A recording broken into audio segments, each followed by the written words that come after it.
మంగళ స్నానానికి డెకరేషన్ అంతా కంప్లీట్ అయిపోయాక పైకైతే వచ్చారు.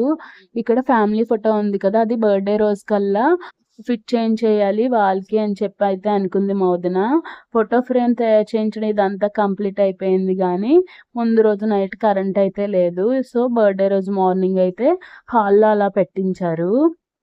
ఇది మంగళ స్నానానికి డెకరేషన్. సింపుల్‌గా భలే చేశారు కదా! బర్త్‌డే బాయ్ చూడండి చక్కగా white and white AC bike మీద షికార్లు కొడుతున్నాడు. ఒక పిక్ తీద్దామని చెప్పి ఫోటోగ్రాఫర్‌లు చూస్తుంటే వీడెక్కడ అసలు తీపిచ్చుకుంటున్నాడేంటి బామర్దులిద్దరూ అటు ఇటు బైక్ రేస్ ఏదో పెట్టుకున్నట్టు అటు ఇటు తిరుగుతున్నారు. ఇక్కడ చూడండి మా నిహాన్ బాబు ఐ లవ్ మా పప్పా టీ షర్ట్ ఏసుకొని వాళ్ళ డాడీతో చక్కగా పోజ్ ఇస్తున్నాడు. ఇద్దరు ఒక ఫోటో అయితే దిగారు. ఇక్కడ ముగ్గురిది వైట్ అండ్ వైట్ ఏసారు కదా! 3 జనరేషన్స్ పిక్ కింద ఉంటది కదా అని తీద్దామని చూస్తుంటే, వీడేమో వెనక్కి చూస్తున్నాడు బైక్ మీద. ఎదరికి చూడు నాన్న అంటుంటే సామ్రాట్ బాబు.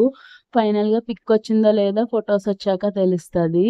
ఇంకా మంగళ స్నానం ఎలా జరిగింది ఏంటన్నది నేను ఇంకా వీడియోస్‌లో పెడతాను. ఈ వీడియో నచ్చినట్టయితే లైక్ చేయండి.